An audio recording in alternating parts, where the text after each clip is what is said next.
Note करना है, अभी मैंने बता दिया तुम्हें। मेनली तुम्हें ध्यान रखना है आयोडीन सॉलिड का heat of formation of iodine solid is 0, ये ध्यान रखना। नॉट आयोडीन सॉलिड का 0 होता है, ये चीज ध्यान रखना हमेशा। Heat of formation of bromine liquid is 0। Heat of formation of bromine liquid is 0।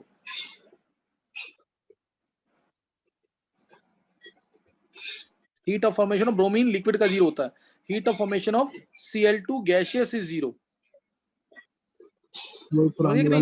और heat of formation of carbon graphite is 0। Diamond का 0 नहीं होता, ग्रेफाइट का 0 होता है। Heat of formation of sulphur का रोम्बिक फॉर्म में 0 होता है। Heat of formation of phosphorus का व्हाइट में, जबकि व्हाइट हाईली अनस्टेबल है, ये एक्सेप्शन केस है। ब्लैक सबसे ज्यादा स्टेबल, रेड उसके बाद स्टेबल, लेकिन फिर भी 0 किसका मानते हैं? व्हाइट का। तो ये एक्सेप्शन केस है, ये याद रखना। व्हाइट का लिखा है, सही ना? व्हाइट का 0 होगा, रोम्बिक और फॉस्फोरस में व्हाइट का। सल्फर एसिड होता है, इसका heat of formation 0। Carbon atomic form में है, इसका हीट ऑफ फॉर्मेशन 0 ग्रेफाइट की फॉर्म में, नॉट इन डायमंड और फुलेरीन्स। तो ये ध्यान रखना इसके अंदर, और स्टैंडर्ड लिखना है तो 0 लगा देना ऊपर। और स्पेशली मैं तुम्हें दोबारा बोल रहा हूँ, आयोडीन सॉलिड फॉर्म में, ब्रोमीन लिक्विड फॉर्म में, और ये एलोट्रोपिक फॉर्म, ये ज्यादा पूछ। जैसे heat of formation of methane, ये क्या होगा? 11th वाले बच्चे ट्राई करेंगे। Heat of formation of methane gaseous क्या होगा?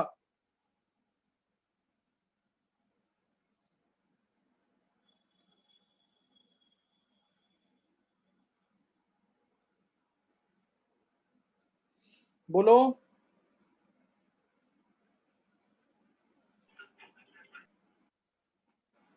Not equal to 0।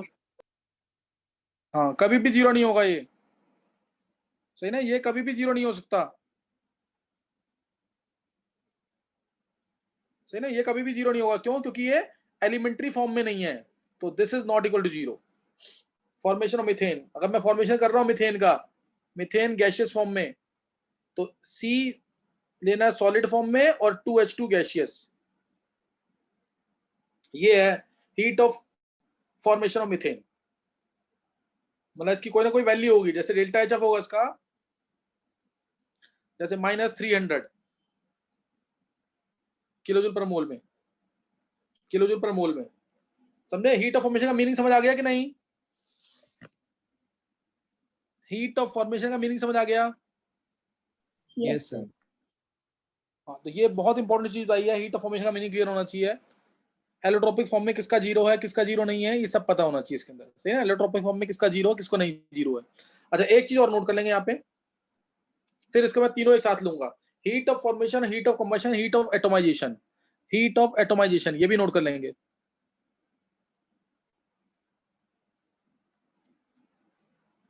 हीट मैं बोल रहा हूं या एंथैल्पी बोलूं, एक ही बात है। हीट ऑफ एटोमाइजेशन,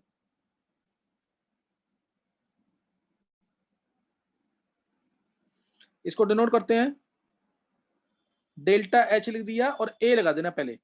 दोबारा लिख देता हूं उसको, डेल्टा एच ए, स्टैंडर्ड है तो यहां 0 लगा देना। This is represented as heat of atomisation. ये क्या? Heat of atomisation, heat of atomisation, सही ना? ये क्या है? Heat of atomisation. बहुत इंपॉर्टेंट डेफिनेशन है। इसकी वैल्यू क्या होगी? हीट ऑफ, पहले डेफिनेशन, डेफिनेशन क्या होगी? Amount of heat required, amount of heat required to break the metallic lattice to get free atoms, to break 1 mole of metallic lattice to get free atoms, to break 1 mole of metallic lattice to get free atoms, to break 1 mole of lattice लिखना, to break 1 mole of crystal lattice to get free atoms। Important definition है, बहुत ध्यान से करेंगे इसको।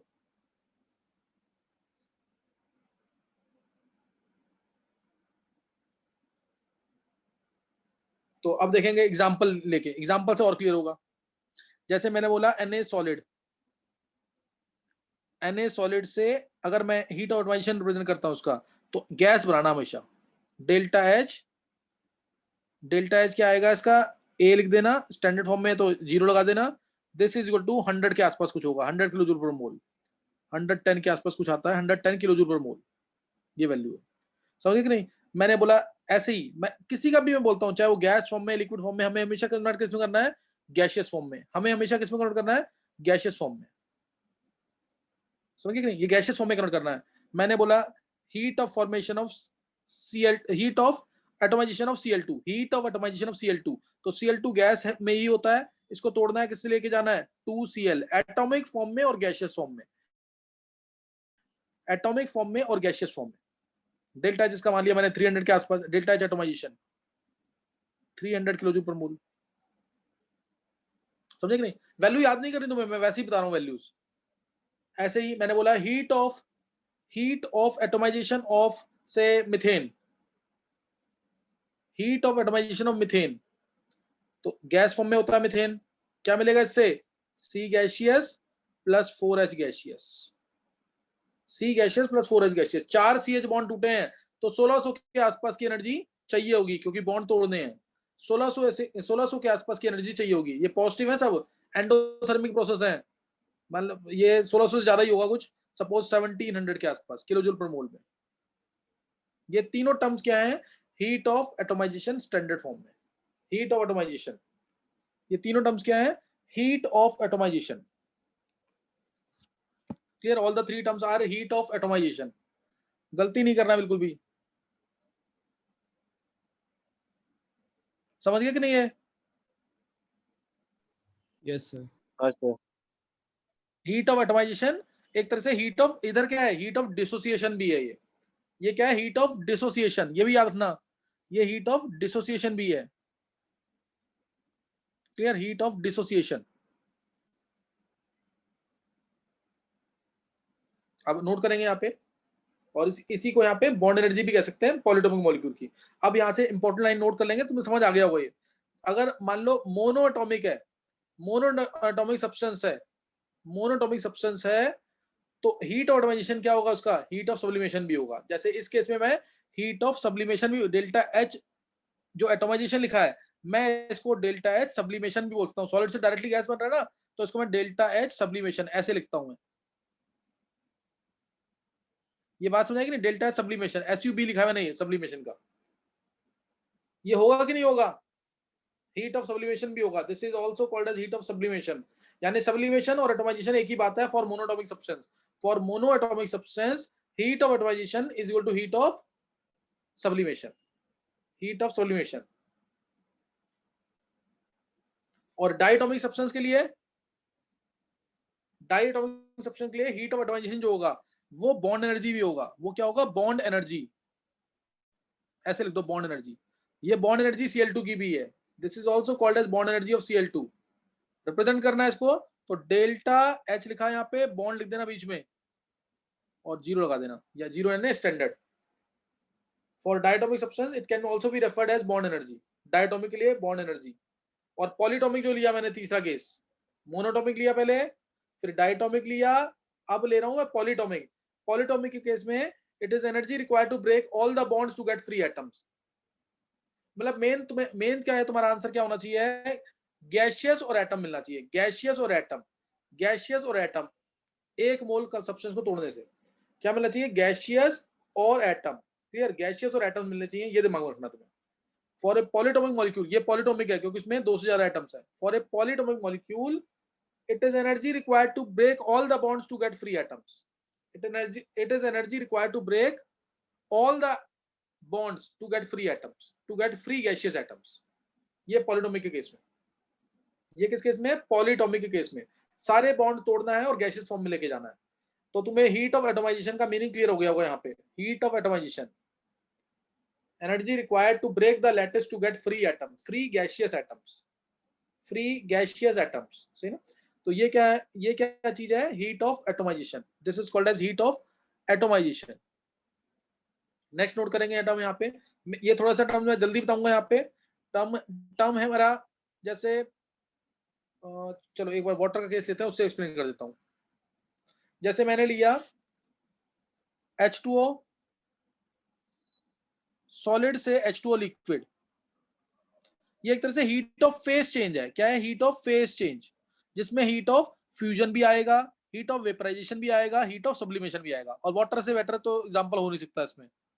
H2O solid है, H2O liquid में लेके गए, H2O सॉलिड से H2O लिक्विड, क्या होगा इसमें? Heat of fusion, heat of vaporisation, heat of sublimation. क्या होगा ये अगर 1 मोल है तो?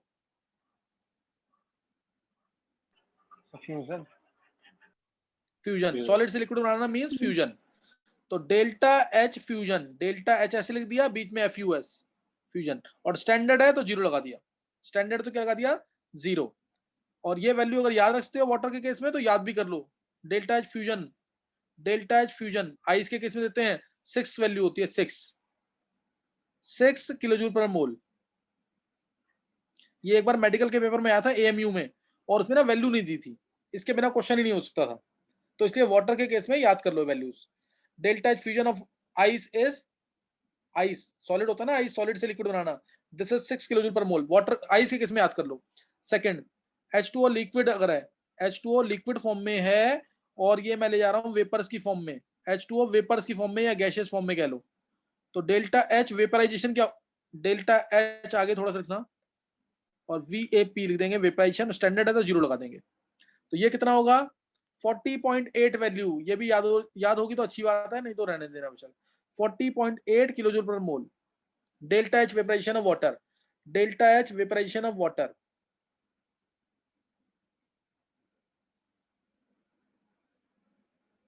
समझ गए कि नहीं? वेपराइजेशन ऑफ वाटर, ये डेल्टा H वेपराइजेशन है। तीसरा, अब H2O सॉलिड से H2O गैस डायरेक्टली, तो ये क्या होगा? Delta H sublimation. Sublimation. Solid 1 मोल सॉलिड डायरेक्ट कन्वर्ट हो रहा है गैस के अंदर, तो सब्लिमेशन। और वाटर के केस में इसकी वैल्यू 108, 108 में आती है वैल्यू। ये टेम्परेचर वगैरह थोड़ा चेंज है, अदरवाइज तो सब्लिमेशन जो है हमारा वो सॉलिड जो फ्यूजन और वेपराइजेशन के इक्वल होना चाहिए। ये किलो कैलोरी में वैल्यू पर मोल। तो ये ध्यान रखना। अब मैं यहाँ पे तुम्हें फ्यूजन का मीनिंग समझा दिया मैंने, वेपराइजेशन का मीनिंग समझा दिया, सब्लिमेशन का मीनिंग समझा दिया। अब मैं तुम्हें यहाँ पे डेफिनेशन बता रहा हूँ, डेफिनेशन खुद लिखना तुम लोग। Heat of fusion, heat of fusion of ice बोला मैंने, तो 1 मोल की बात करते हैं। अमाउंट ऑफ हीट, सबको पता है सॉलिड से लिक्विड बनाना है तो हीट एब्जॉर्ब होगी। अमाउंट ऑफ हीट चेंज लिख दो, नहीं पता लग रहा तुम्हें तो। Amount of heat change when 1 mole of solid is converted into liquid, 1 mole of solid is converted into liquid, this is called as heat of fusion. This is called as heat of fusion. Amount of heat change when 1 mole of solid is converted into liquid. This is called as heat of fusion. ये phase change की बात कर रहे हैं। दूसरा, heat of vaporization कैसे क्या होगा बताओ जरा? Heat of vaporization क्या होगा? Amount of heat change when 1 mole of liquid converted into 1 mole of gas. 1 mole of vapors, सही ना? Amount of heat change when 1 mole of liquid is converted into vapors, सही ना? और यहाँ पे होगा at, अगर वाटर की बात करें तो at 273 केल्विन एंड 1 एटमॉस्फेयर होगा, at 273 केल्विन एंड 1 एटमॉस्फेयर। और ये कब होगा? at 373 kelvin and 1 atmosphere. समझ गए कि नहीं? क्योंकि लिक्विड से गैस बनाना वाटर का, तो बॉइलिंग पॉइंट पे होगा। Amount of heat change when 1 mole of water is converted into its gaseous form under given condition. कुछ नहीं पता है तो अंडर गिवन कंडीशंस ऑफ, या एट इट्स बॉइलिंग पॉइंट लिख देना, at its boiling point, simply at its boiling point, ऊपर at its melting point, at its melting point, at its melting point. और सब्लिमेशन में क्या बोलेंगे? Amount of heat change when 1 mole of substance, when one mole of substance at constant temperature is, temperature नहीं पता होता हमें इसके अंदर, at constant temperature is converted into gaseous form and 1 atmosphere pressure, 1 atmosphere and constant temperature,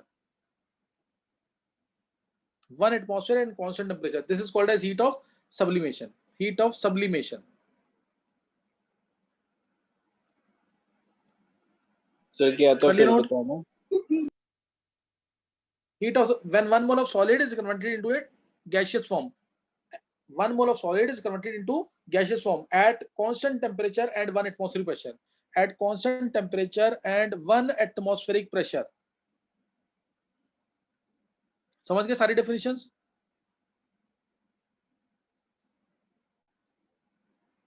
नहीं समझ आया? आगे सर. आगे से. ये सारी डेफिनेशंस क्लियर होनी चाहिए तुम्हें. ये सब मैं यूज करूंगी. This is also called as heat of phase change. Heat of phase change ये भी बोलते हैं इसको, सही ना, heat of phase change. Next note करेंगे हीट ऑफ लिखते हैं हीट ऑफ. चलो इसमें पहले क्वेश्चन कर लेते हैं एक बार एक दो क्वेश्चन करते हैं फिर आगे करते हैं. जैसे अगर मैं तुमसे बोलता हूं हीट ऑफ जल्दी से निकालेंगे heat of formation of ethanol and it's combustion. ये निकालो हीट ऑफ फॉर्मेशन निकालो इथेनॉल का. इक्वेशन बनानी तुम्हें, इक्वेशन सिर्फ डेल्टा एच वगैरह नहीं लिखना. हीट ऑफ कंबशन निकालो इथेनॉल का. हीट ऑफ एटोमाइजेशन निकालो इथेनॉल का, या हीट ऑफ डिस्यूशन निकालो इथेनॉल का. डी लिख रहा हूं डिस्यूशन. जल्दी से करो ये क्वेश्चन. फॉर्मेशन सबसे इंपॉर्टेंट है, जल्दी से करेंगे एक बार.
हाँ आप देखेंगे आंसर एक बार, आंसर देखेंगे एक बार।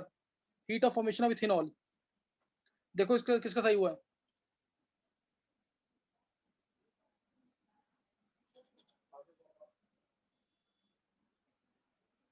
देखो इथेनॉल का फॉर्मेशन, देखो अब ये बहुत कॉमन मिस्टेक है, लगभग 90% बच्चे गलत करते हैं इसको। Heat of formation of ethanol, तुम्हें इसके अंदर एटम्स चेक कर रहे हैं, किसी को बोलना है कैसे होगा ये? Sir yes. सर बोलो। Yes.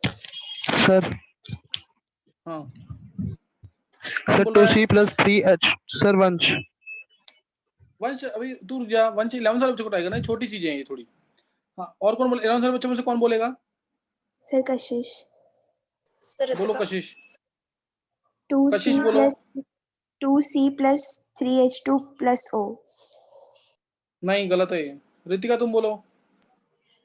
2C plus 3H2 plus half O2। ये परफेक्ट है बिल्कुल। अब ध्यान रखना, और परफेक्ट क्या होगा? वंश बोल एक बार, वंश।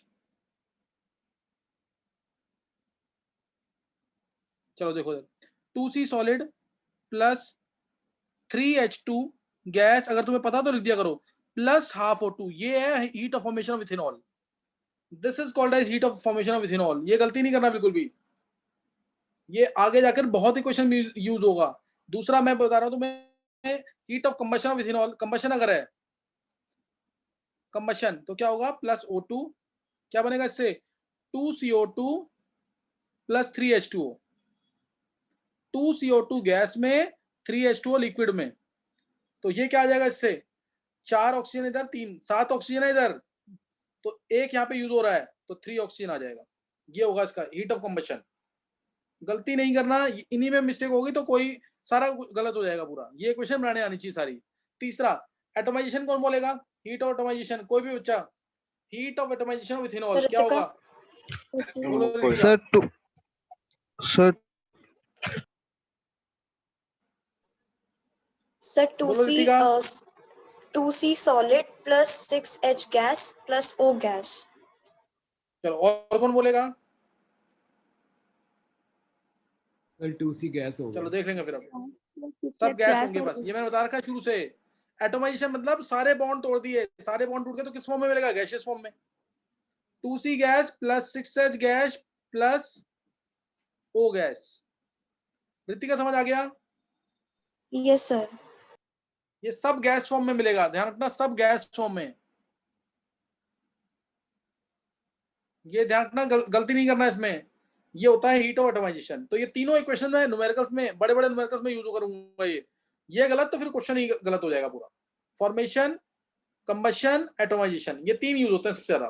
Formation, combustion, atomisation. एक और कर लेंगे जल्दी से ताकि ये और क्लियर हो जाए। एक कर लो तुम बेंजोइक एसिड का, बेंजोइक एसिड का करो जल्दी से। Benzoic acid fast. Formation, combustion और एटमाइजेशन जल्दी से करेंगे। Formation, combustion, atomisation. सर कशिश। तीनों कर लिए? नहीं तीनों। हाँ तीनों कर लो जल्दी से। अच्छा सही है आलेख।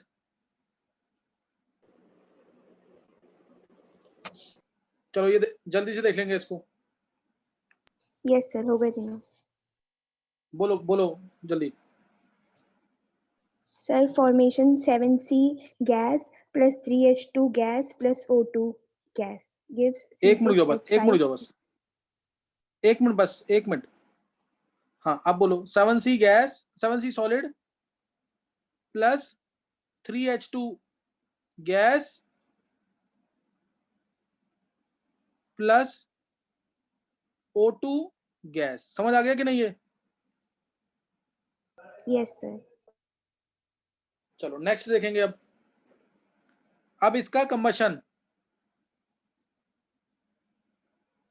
ये नहीं भूलना, मैं दोबारा इसलिए 2 एग्जांपल ले लिए हैं ताकि तुम्हारा गलत ना हो। ये कंबशन, इसका कंबशन होगा इसका तो मिलेगा 7CO2, क्योंकि कार्बन यहाँ पे 7 थे ऊपर, प्लस H कितने हैं? 6, तो 3H2O। ये गैस, ये लिक्विड, गैस और बेंजोइक एसिड लिक्विड। तो यहाँ पे आ गया यहां से ऑक्सीजन, यहाँ पे 14 प्लस 3 17 है, 17 में से 2 यूज हो गए, 15 बचे, यानी 15/2। ये आना चाहिए इस तरीके से तुम्हें। ये इसका कंबशन, और लास्ट इसका डिसोसिएशन या इसका एटोमाइजेशन, वो होगा तो क्या मिलेगा, 7C gas, 6H gas plus 2O gas. समझ आ गया कि नहीं ये? Yes sir. हाँ, डेफिनेशंस क्लियर होनी चाहिए सारी, कोई भी डेफिनेशन गलत ना हो। तो ये यहाँ पे मैंने यहाँ पे एटोमाइजेशन और दूसरा कंबशन और तीसरा फॉर्मेशन, ये 2 एग्जांपल लेके समझा दिया है, दोनों की प्रैक्टिस कर लेना ढंग से। नेक्स्ट नोट करेंगे अब, नेक्स्ट नोट करना है अब से एग्जांपल ले लेते हैं। चलो हीट ऑफ सॉल्यूशन और हीट ऑफ हाइड्रेशन ले लेते हैं पहले। हीट ऑफ सॉल्यूशन और heat of hydration. Heat of hydration क्या है? Heat of hydration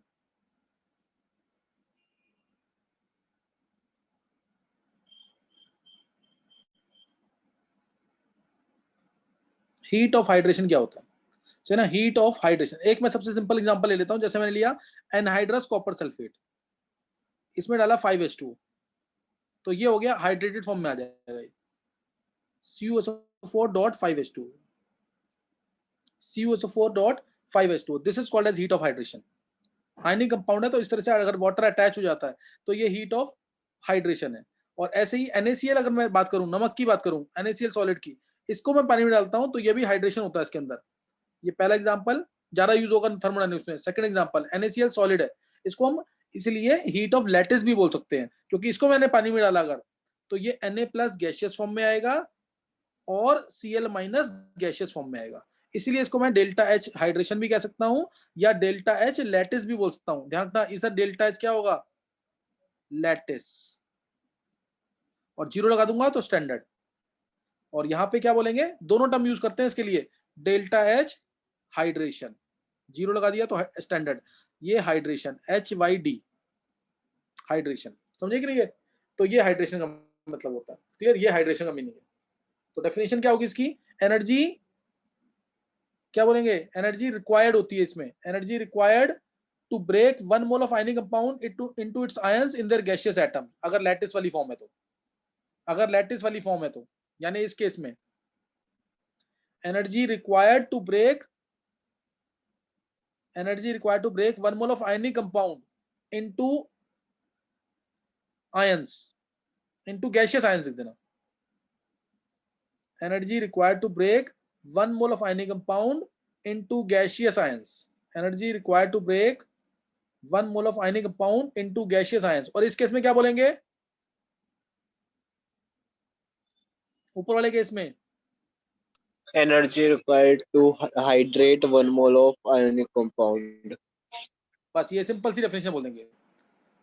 When 1 mole of ionic compound gets hydrated, then amount of energy released, then amount of energy released, then amount of energy released, उसे बोलेंगे।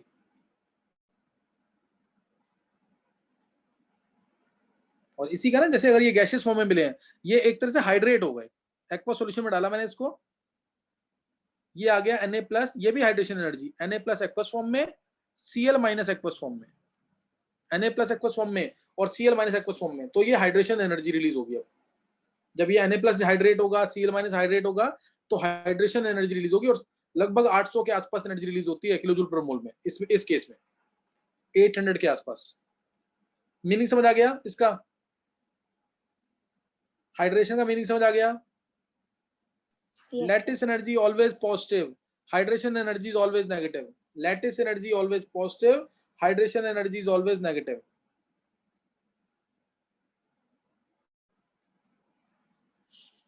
Hydration का meaning clear हो गया? Amount of heat change when 1 mole of, in general बोले तो amount of heat change when 1 mole of anhydrous salt combines with required number of water molecules to form hydrated salt.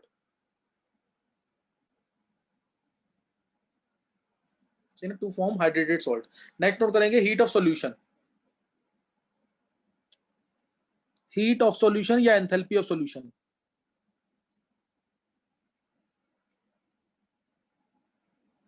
या enthalpy of solution मतलब 1 मोल compound है, 1 मोल substance है, 1 मोल compound है, उसको इतने ज्यादा पानी में या सॉल्वेंट में डिसॉल्व कर दिया ताकि अगर हम पानी और ऐड करें या कोई और सॉल्वेंट और ऐड करें तो कोई हीट चेंज ना हो।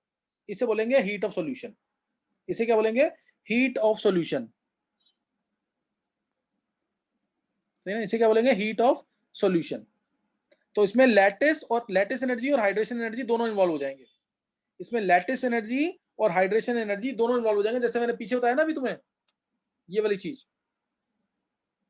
ये पूरा यहाँ पे अगर मैं इन्वॉल्व कर दूं तो यहाँ पे हीट ऑफ सॉल्यूशन बन जाएगा। ये हीट ऑफ क्या हो जाएगा? सॉल्यूशन। समझ गए कि नहीं? ये NaCl सॉलिड से अगर मैं Na plus aqueous Na plus Cl minus aqueous form में ले आऊं तो ये हीट ऑफ सॉल्यूशन बन जाएगा सीधा। समझ गए कि नहीं? ये Yes, sir. Yes. Next note करना, heat of solution. Heat of solution तो क्या बोलेंगे? हीट ऑफ सॉल्यूशन में क्या बोलेंगे? when 1 mole of solvent, amount of heat change when 1 mole of substance is dissolved in excess of solvent, या water लिख देना। और डेल्टा एच सॉल्यूशन जो होगा, एच से पहले लिखना है, डेल्टा और एच के बीच में सॉल्यूशन, जीरो लगा देना। Delta H solution is equal to delta H lattice sir when के बाद क्या था? Plus amount of heat change when 1 mole of substance is dissolved in excess of water such that further addition of water does not produce any heat change। वो लिखना तो लिख देना, नहीं तो कोई जरूरत नहीं है। Delta H lattice plus delta H hydration दोनों का सम होता है। Delta H lattice plus delta H hydration दोनों का सम होता है ये। इसमें आयोनिक जरूरी नहीं है। नहीं ऐसा नहीं है, हाँ आने जरूरी नहीं है। NaCl सॉलिड है, जैसे मैंने इसको डाल दिया एक्वस सॉल्यूशन में। क्या डाल दिया? एक्वस सॉल्यूशन में। तो Na प्लस डायरेक्ट आएगा किस फॉर्म में? एक्वस फॉर्म में। प्लस Cl माइनस किस फॉर्म में आएगा? एक्वस फॉर्म में। इसमें एक्वस फॉर्म में ही आएगा हमेशा। समझ गए? ये इसमें किस में आएगा? एक्वस फॉर्म में, ऑलवेज इन एक्वस फॉर्म। और हीट चेंज होता है इसके अंदर, पॉजिटिव नेगेटिव दोनों होता है। Can be positive as negative, दोनों हो सकता है, positive as well as negative.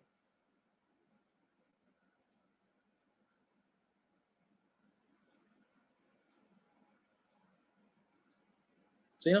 तो बस और देखो, गैस अगर डिसॉल्व होगी तो हीट हमेशा रिलीज होगी, गैस होगी तो हीट रिलीज। जैसे मैं अगर एग्जांपल ले लूं HCl गैस की, HCl गैस ले लिया, इसको डाला मैंने एक्वस सॉल्यूशन में, तो हीट 99.9%, यह हमेशा के लिए मानना, मेरे दिमाग में कोई एग्जांपल ऐसी नहीं है जिसमें हीट एब्जॉर्ब हुई हो। तो हीट क्या होगी? रिलीज होगी। HCl किस फॉर्म में आ जाएगा? एक्वस फॉर्म में। HCl आ जाएगा एक्वस फॉर्म में, और हीट क्या होगी? रिलीज होगी। हीट क्या होगी? रिलीज। डेल्टा एच क्या होगा इसका? नेगेटिव। डेल्टा एच सॉल्यूशन जो होगा इसका क्या होगा? नेगेटिव। डेल्टा सॉल्यूशन क्या होगा? नेगेटिव। ये ध्यान रखना है। और अगर आयनिक कंपाउंड है, तो उस केस में पॉजिटिव नेगेटिव वैसे तो दोनों हो सकता है, उसमें पॉजिटिव नेगेटिव दोनों हो सकता है, लेकिन अगर एनहाइड्रस फॉर्म में होता है ना, ज्यादातर एनहाइड्रस फॉर्म में, तब हीट रिलीज होती है।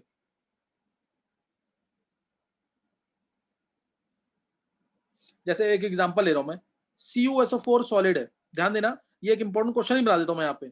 CuSO4 सॉलिड है, इसको मैंने डाला एक्वस फॉर्म में, ये बन गया CuSO4 एक्वस। CuSO4 एक्वस बन गया। और अगर मैं CuSO4.5H2O लूं, इसको डाल दूं एक्वस सॉल्यूशन में, तो ये भी बनेगा CuSO4 एक्वस। ये भी क्या बनेगा? CuSO4 aqueous. ऊपर वाले का डेल्टा एच होगा नेगेटिव, ऊपर वाले का डेल्टा एच नेगेटिव होगा, और नीचे जो डेल्टा एच होगा वो होगा पॉजिटिव। एनहाइड्रस का नेगेटिव होता है, एक्सेप्शन केसेस छोड़ करके, और इसमें डेल्टा एच जो होगा वो पॉजिटिव होगा।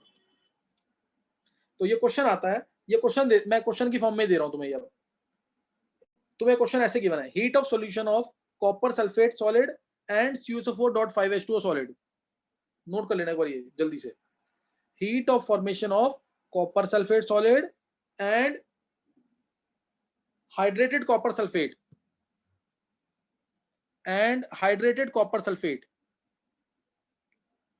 नोट कर लेंगे जल्दी से इसको। R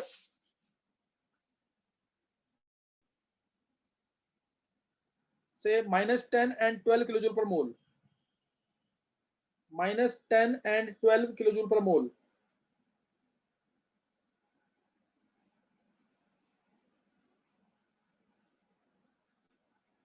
find heat of hydration of anhydrous copper sulphate, क्या होगा बोलो?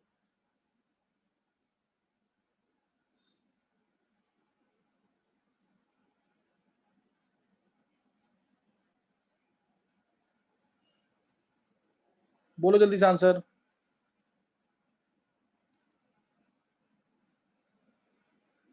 -10। देखो ये वैल्यू दे रखी है तुम्हें, ये एक्वस फॉर्म में है, रुक जाओ, ये एक्वस फॉर्म में है, ये वैल्यू दी -10 और ये दी पॉजिटिव में +12, ऐसी कुछ दिया था मैंने, और मैंने बोला -12। एक मिनट देखते हैं अनुराग, रुक जा भी, इससे ये बनाना है, इससे ये बनाना है, तो क्या करेंगे, दोनों को माइनस कर दो, आ गया आंसर दोनों इक्वेशन को। ΔH1 माइनस ΔH2 ये आ जाएगा ना, दोनों को माइनस करो, माइनस करेंगे तो क्या आएगा, कॉपर सल्फेट से कॉपर सल्फेट डॉट 5H2। देखो इससे ये कैंसिल हो गया, एक्वस से एक्वस तो कभी कैंसिल होगा नहीं, तो प्लस पानी तो आएगा ही, और पानी अपने आप ही अंडरस्टूड है कि 5H2 आना चाहिए, तभी तो बनेगा वहां 5H2। तो इसलिए इसमें से मैंने इसको माइनस किया तो आंसर आ गया -22। नहीं समझ आया? ये दिमाग, ये ऑब्जेक्टिव में आए हुए क्वेश्चन, ध्यान रखना, ये एग्जैक्ट क्वेश्चन है ऑब्जेक्टिव्स के। -22, बस वैल्यू चेंज हो सकती है, -22 आ जाएगा, समझ गया कि नहीं? है सर फिर बताना नहीं -22 आंसर है।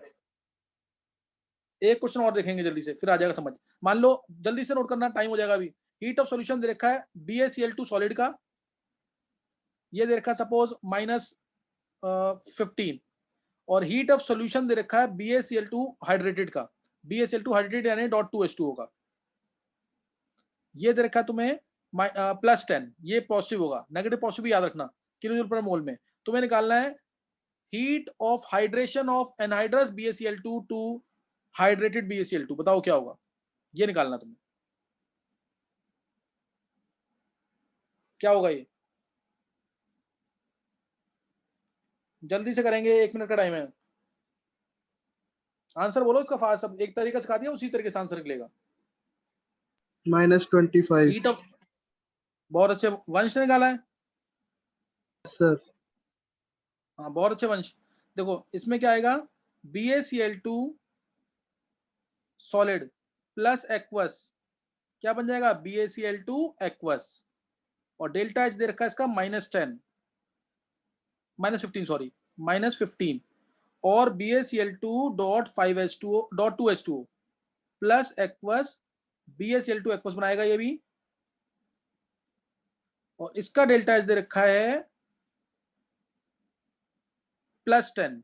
तो बस अब तुम्हें इससे ये बनाना है, दोनों को माइनस कर दो, माइनस करेंगे तो BaCl2 एक्वस से BaCl2 एक्वस कैंसिल, ये दोनों कैंसिल, और इसमें से इसको माइनस करेंगे तो बन गया ये BaCl2, इससे BaCl2 डॉट 2H2, तो माइनस करके आया तो आंसर क्या आ जाएगा, ΔH क्या आएगा, ऊपर से नीचे माइनस किया, -15 -10। मुकुल समझ आ गया अब? हाँ सर, ये आपने एरो बनाया ये है क्या बनाया क्या है ये बीच में इनके? एरो एरो एरो एरो, नहीं नीचे जो लिखा है ब्लैक में, BaCl2 एरो या फिर प्लस, क्या है क्या? BaCl2 एरो एरो, ये अच्छा, +2H2 ठीक है। अंडरस्टूड है, यहाँ आएगा, ध्यान रखना चीज का, सही ना, नेक्स्ट टाइम करेंगे। अभी BaCl2 सॉलिड का हमेशा नेगेटिव होता है, और हाइड्रेटेड फॉर्म में होगा तो पॉजिटिव होता है, ये भी याद रखना। नेक्स्ट टाइम, अभी और डेफिनेशन दे रही है, नेक्स्ट टाइम करेंगे अब।